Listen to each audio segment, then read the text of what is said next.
تخيلوا معايا حنا كنعيشوا وسط واحد المجتمع اللي ممكن نصادفوا اشكال وانواع ديال البشر. ممكن نصادفوا ناس مزيانين، ممكن نصادفوا ناس مرض نفسانيين، ممكن نصادفوا مجرمين خطيرين. ولكن باش يكون شخص مجرم خطير محترف ويشد واحد الضحية ويقتلها ويقطعها إلى أجزاء، جزء في مدينة وجزء في مدينة أخرى، هذا مجموعين في جميع الصفات نتاع الإجرام. هذا أكثر من إرهابي. اليوم غادي ننتقلوا لمدينة تيفلت وعند فاطمة الخياطة اللي مسكينة انتهت حياتها على يد واحد المجرم ما فيش ذرة ديال الرحمة ولا ذرة ديال الشفقة ولا ذرة ديال الإنسانية.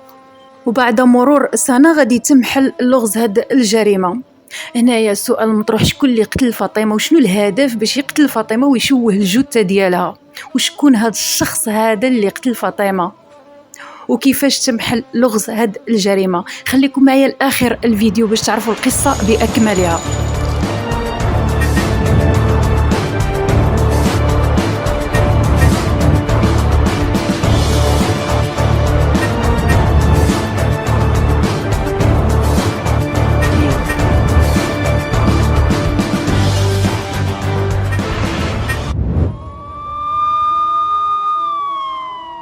اهلا وسهلا، ونتمنى تكونوا على خير وبخير. للتذكير لأول مرة غادي يدخل القناة او يشاهد الفيديو ما ينساش اشتراك وتفعيل الجرس باش يوصلكم اي جديد، ولي الشرف تنضموا لهاد القناة هذه. غادي نتجهوا القصة ديالنا عند فاطمة الريفية او ما تعرف بساكنة تيفلت فاطمة الخياطة. هي من عائلة جد محافظة ومن أصول ريفية من مدينة الحسيمة. قرروا الأهل ديالها باش ينتقلوا نواحي مدينة تيفلت وبالضبط في أي تواحي باش يشريوا تما ويستقروا، وبالفعل شراو واحد الأرض واستقروا تما هي للإخوة ديالها. السن ديالها كان تقريبا 40 سنة، إنسانة مطلقة وعندها الابن ديالها تقريبا 8 سنوات وكيعيش معها.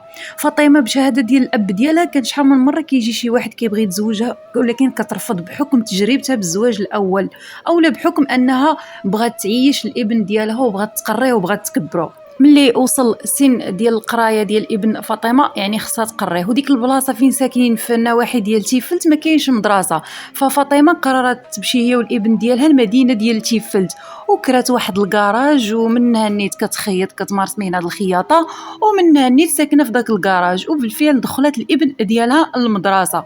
فاطمه كانت خدامه مزيان، خدمت على راسها، منها نيت كتقري الابن ديالها ودارت عرفوها الناس، دارت كليان، يعني الناس ولاو تيبغيوها، الناس ولاو تيمشيو يخيطوا عندها.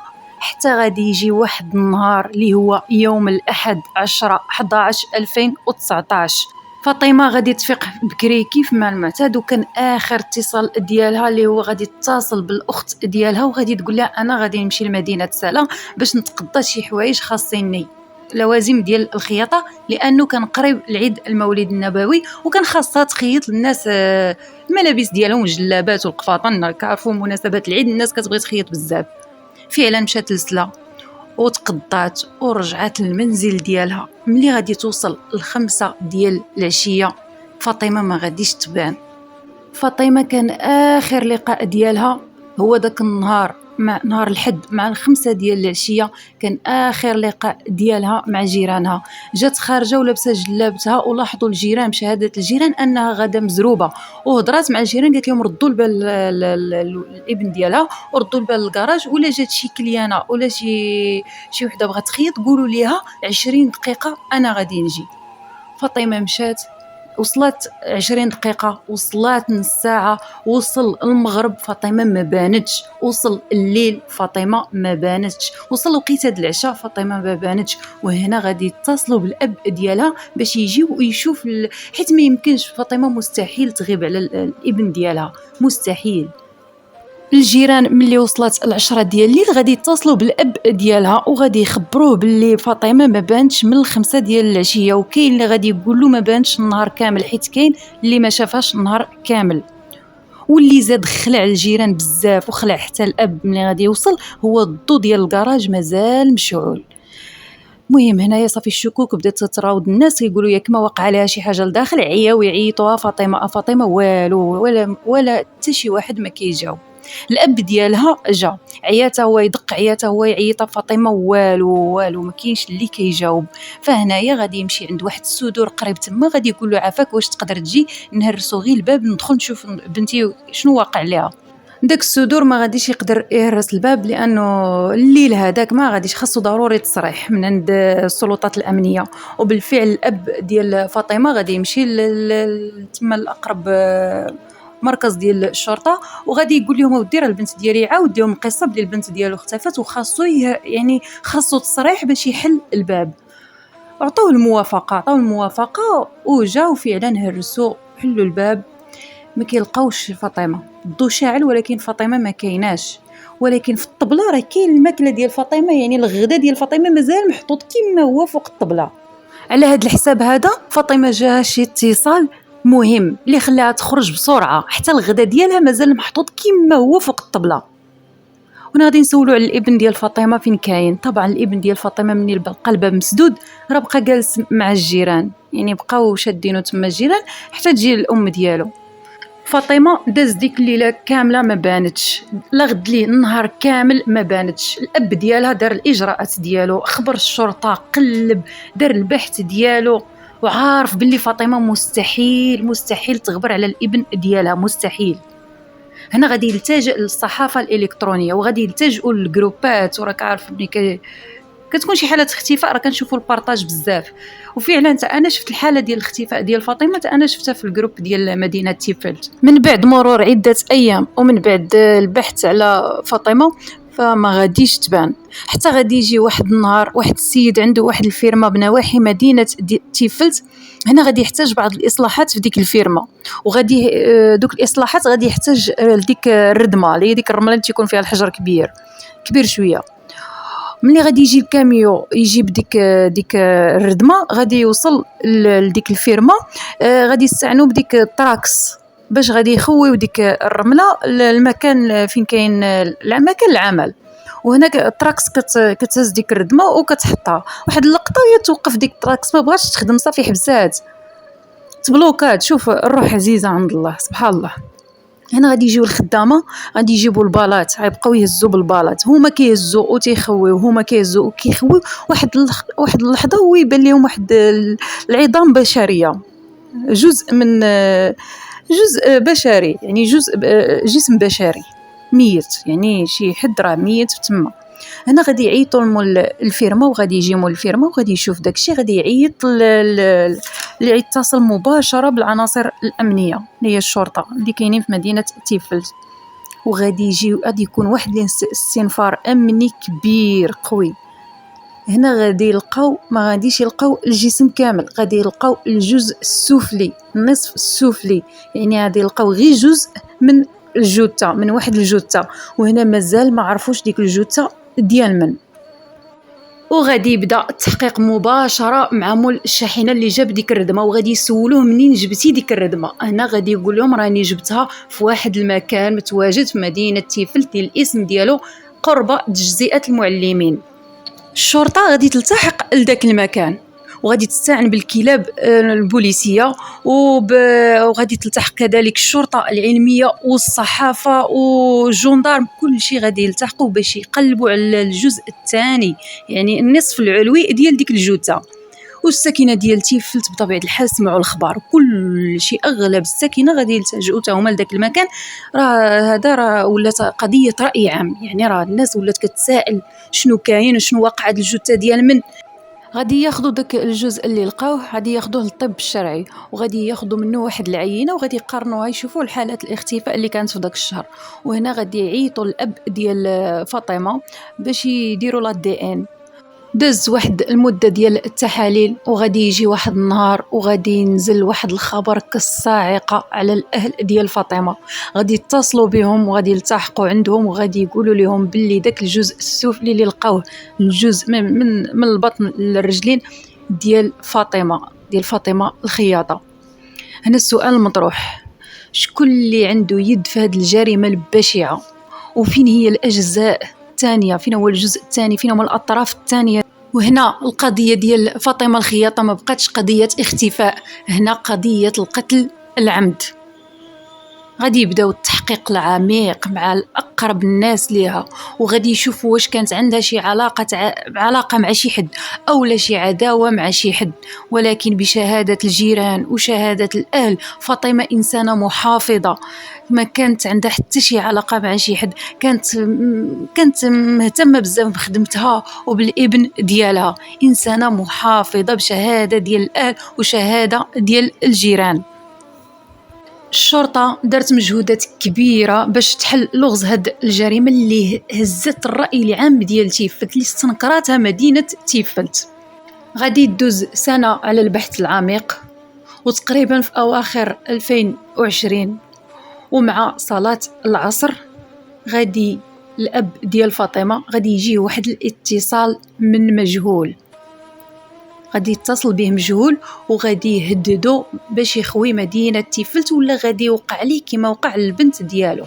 وقالوا ليه بالحرف الا ما خويتيش اي تواحي هاد المنطقة فين عايش الاب ديال فاطمة، الا ما خويتيش هاد المدينة هادي راه غادي نجيو ونقتلوك ونقطعوك كما قطعنا بنتك، هكا بالحرف. وبين قوسين انا كنعاود هاد القضية ديال الاتصال المجهول حتى انا وقعت لي، ولكن الحمد لله يعني ما كنت دخلت من الخدمه دي بين قوسين. غير نعاود لكم هكا لان انا ملي هكا كنعاود هاد اللقطه هذه ديال الاتصال المجهول، حسيت بداك الاب الخوف اللي كان فيه، لانه انا كذلك جاني واحد الخوف غريب. انا حليت الباب بالليل، كنخرج من الخدمه حليت الباب هكايا غادي ندخل كنلقى رساله وتيقولوا لي الا ما خويتيش هاد المنطقه هذه غادي نقطعوك الطراف وغادي نصيفطوك في الصندوق لداركم. سمحوا لي ضحكت. خليتها هذه بين قوسين، انا كنوقع ليها كشي تهديد. المهم هذه بين قوسين. غندوزو الاب ديال فاطمه وغنقول لكم الشعور باش غادي يحس، واحد الشعور اللي ما نقولكش، خاف بزاف وحط التليفون وبقى كيشوف، يعني دهشر هكايا دهشر. ومره اخرى عاوتاني غادي يجيه نفس الاتصال من عند نفس الشخص وغادي يطلب منه نفس التهديدات، يا اما تخوي ديك المنطقه ولا غادي نقتلوك كما قتلنا بنتك وغادي نقطعوك كما قطعنا بنتك، هكا بالحرف. الاب ديال فاطمه غادي يلتجه للشرطه وخصوصا اللي مكلفين بهاد القضيه هذه، وغادي يقول لهم راه جاني واحد الاتصال وراه طلبوا مني انني نخوي مدينه تيفلت، وانا صافي راه خفت على ولادي وخفت على راسي غادي نخوي مدينه تيفلت. اكيد الشرطه راه ما غاديش يخليوه، غادي يقولوا له واش كاينه السيبه، وفعلا واش كاينه السيبه في هذا البلاد باش يجيك اتصال ويبقى يدك بالتصفيه الجسديه؟ راه ما كاينش السيبه في هذا البلاد هذه. وغادي ياخذوا داك الرقم وقالوا له صافي احنا غادي نديروا المجهودات ديالنا. وفعلا استعنوا بالشرطه التقنيه، الحمد لله دابا راه ولات الاجهزه متطوره ولات بزاف الحوايج يعني الحمد لله. فعلا استعنوا بالشرطه التقنيه وغادي يكشفوا على داك الرقم وغادي يكشفوا على الموقع الجغرافي ديال داك الرقم. ديك البلاصه فين جا داك الاتصال كاينه في النواحي ديال مدينه الناظور. الشرطه ديال تيفلت كيعرفوا هاد المعلومات هذه، غادي يقوموا بالتنسيق مع الشرطه ديال الناظور وغادي تلتحق واحد الفرقه من مدينه تيفلت لمدينه الناظور وغادي يتجهوا لهاد البلاصه هذه. وفعلا غادي يشدوا جوج ديال الاشخاص وغادي يجيبوهم من مدينه الناظور لمدينه تيفلت وغادي يديروا معهم بحث عميق. المهم بحث عميق، غادي يسولوهم وشنو علاقتهم بفاطمه واش هما اللي قتلوا. حنا دابا هنا مازال ما عرفناش واش هما اللي قتلوا فاطمه او لا، ولكن من خلال داك التهديد اللي جا الاب ديال فاطمه فاكيد هما اللي غادي يكونوا قتلوا فاطمه. ومن بعد ما عصروهم في البحث في الاخير غادي يعترفوا بالجريمه ديالهم. والمفاجاه الصادمه ان احد هاد المجرمين غادي يكون من العائله ديال فاطمه. هي كتقول له ولد عمتي وهو كيقول لها ولد خالي، بنت خالي عفوا. وهنا غادي تبدا احداث صادمه ومفاجات خطيره. فين بالضبط وقعت هاد الجريمه؟ نهار الحد ملي اختطفوا فاطمه غادي يديوها لواحد الدار متواجده في مدينه تيفلت، وتما كان مسرح الجريمه، تما فين قتلوا فاطمه وتما فين قطعوها. وهذا الحي عرف واحد الحشود ديال ساكنه تيفلت، لان راه هزات الراي العام ديال مدينه تيفلت. ودابا غادي نسولو على الجزء الثاني فين مدفون. تخيلوا الصدمة الكبرى أنهم غادي يهزوا النصف الثاني وغادي يديوه لمدينة أخرى، غادي يديوه لمدينة مكناس وبالضبط في ويسلان تحت واحد القنطرة. وهنا غادي يجبدوا النصف الثاني ديال الجثة. والأخطر الأخطر الأخطر من ذلك والمفاجأة الصادمة، كاينين جثث أخرين غادي يجبدوا جثث أخرين مدفونة تماك. هاد الملف ما بقاتش فيه غير فاطمة، هذا راه قاتل متسلسل، أو لا هو ولا صاحبه، هادو راه أخطر المجرمين. وهاد القضيه ما غاديش تبقى عند لابيجي ديال ما غاديش تبقى غير عند لابيجي ديال مدينه تيفلت، غادي يدخل فيها المكتب المركزي للابحاث القضائيه اللي معروف في المغرب بالبيسيج او الاف بي اي ديال المغرب. ملي غادي ياخذوا دوك الجثث اللي لقاو وغادي طبعا غادي يمشيو للتشريح الطبي، ما يلقاوش الجثه ديال فاطمه مكتمله، يلقاو غير شي اعضاء، يعني مازال اليدين مازال شي اطراف ما كاملينش. غادي يديو هاد المجرمين هادو غادي يديوهم لمدينه سلا وغادي يعمقوا معاهم البحث. غادي يلقاو عندهم افكار ارهابيه، يعني كانوا كيقتلوا الناس غير بحكم انهم مزروعه في مخهم افكار ارهابيه. الساكنه ديال تيفلت غادي يحسوا بواحد الامان واحد الاطمئنان ملي غادي يشدوا هاد المجرمين هادو، وملي غادي تكتمل الجثه، رغم انه كاين اغلبيه اللي قالوا بلي راه الجثه مكتمله وعارفين بلي، ولكن هي للاسف الجثه ما كانتش مكتمله، ما الاطراف ديالها كانوا مازالين ما عرفوش فين كاينين. غادي تدوز سنه وفي اواخر ديال 2021 كان الجو ديال الشتاء، ومره كتخرج واحد الشميشه، وفي ديك البلاصه بالضبط في الاول فين تلقات الجثه، فين جا داك الكاميو وهز ديك الردمه ولقى ديك الجثه، غادي تجي واحد العائله وغادي يمشيو ويخرجوا شويه يتشمشوا، حيت هذيك البلاصه كتكون شويه فيها الربيع، فيها كان الانسان ملي تيكون داك البرد في الديور كيخرجوا الشميشه هكا، ولا الناس كتدي وليداتها كيخرجوا تما.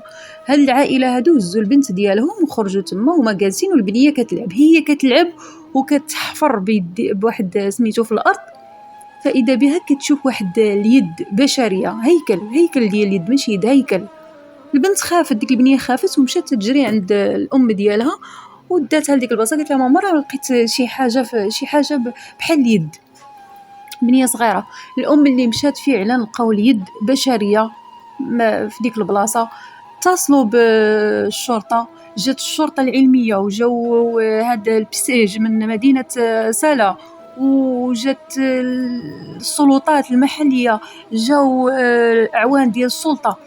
المهم ديك المنطقه عرفت واحد استنفار امني قوي، جاو كيديروا البحث ديالهم وكيبحثوا على الاطراف المتبقيه، حيت كانوا مازال خاص اليدين وواحد الساق ديال الجثه.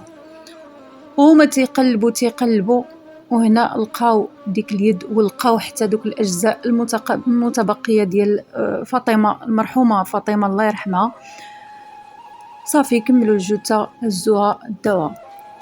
والاحكام اللي صدرات في حق هاد المجرمين مازال ما عرفوش، مازال حتى واحد ما عارف الاحكام اللي صدرات في حقهم. صراحه كنتمنوا لهم اقصى العقوبات، انا تمنيت لهم الاعدام شنقا امام الجميع، لانه راه ماشي غير جثه، راهم جثات، وهذه راه قريبه له من العائله. يا عباد الله، هذه قريبه له من العائله. علاش؟ واش حيت انسانه مطلقه انت غادي تجي تقتلها، ولا حيت هذوك الافكار الارهابيه بقات تهلوس لك في راسك غتجي ما عندوش حق كاع يقيسها وما عندوش حق يقتلها. عرفتي انسانه باش يستدرجها ويديها لواحد الدار ويقتلها ويقطعها ويشد جزء ويدفنوه في واحد القنت، وجزء ثاني يدفنوه في مدينه اخرى، لا حول ولا قوه الا بالله. هو عايش حر هارب لواحد المكان بعيد هنا في مدينه الناظور وعايش، ولكن الروح عزيزه عند الله. ربي سبحانه وتعالى مني بغى يبين الحق بينه في رمشة عين، في اتصال. والحمد لله الحمد لله. الله يرحم اخت فاطمه، والله يرحم حتى الناس اللي لقاوهم، والله يرحم جميع المسلمين. نتمنى نكون خفيفه على قلوبكم.